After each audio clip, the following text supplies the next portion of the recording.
Example 4. 5 cos x is equal to 4, and x must be between 90 and 306 degrees.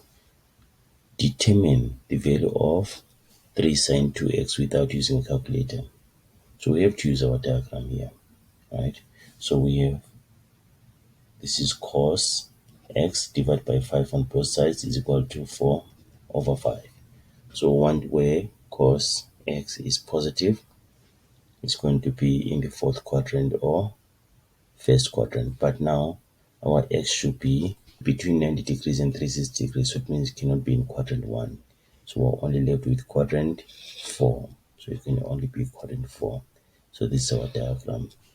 Then this is our x over r, so meaning that x is 4, we don't know y. Then our r is 5.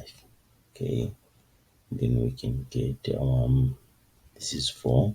We need our y, so we can use our Pythagoras theorem to find y.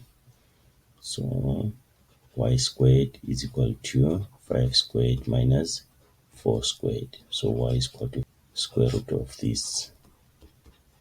This is the Pythagoras theorem. So y is equal to positive or negative 3. But in the fourth quadrant, y is negative, so this is negative 3. Okay, you can write negative 3 there. Okay, so with this now, we can have our sine x, cos x, and even tan x, right? So we want to simplify this. This is 3 sine 2x, which is equal to 3 times, and then sine 2x.